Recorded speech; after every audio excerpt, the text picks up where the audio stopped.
Every career fair interview, I always wear pink. Like I'll either wear a pink button down or a pink blazer, and nobody has ever forgotten my name, so I think it's working. An engineer at Cal Poly wearing pink is rare. In 2020, 26% of the freshman class in the College of Engineering at Cal Poly were female. And it's not just the students that are mainly men. I've never had a female engineering professor, a civil engineering professor.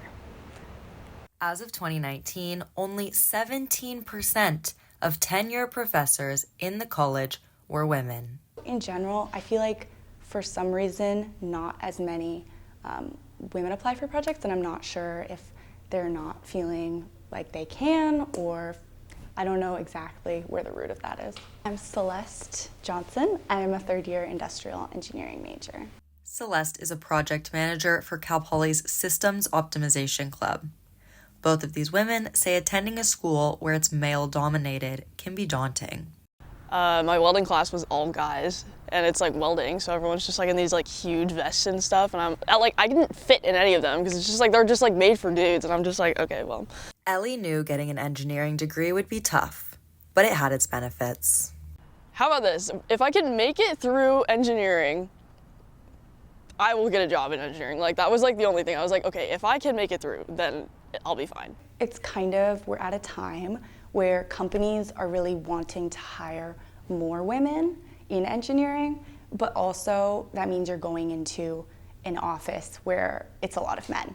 I was in a meeting for a club and a company came and presented, and the slide was like, we welcome diversity or something, and it was 200 of their employees, and I counted, and there were 4 females. I turned to the people next to me, I was like, do you see anything wrong with that picture? And they were like, no, like, what are you talking about?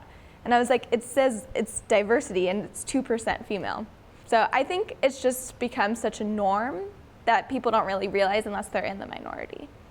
Yeah, I mean, like, we're always looking to hire women. I've gotten that before, which is wild. And I'm like, okay, like, what about my resume? Like, what if you didn't, like, look at my face? Like, would you still hire me? Like, that's crazy. Gender inequality in the workplace begins at schools like Cal Poly.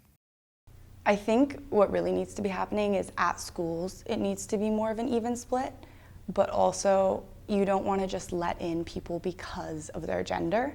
You need to let in qualified applicants. SWE here, Society of Women in Engineering, it's huge. Like, that's pretty much like every woman in engineering/engineering adjacent majors are in that club. So there's a lot of support, definitely, which is good. Cal Poly SWE has an opportunity for college students to go to local elementary schools and get young kids interested in engineering through fun games. All 3 women emphasized exposing young girls to engineering.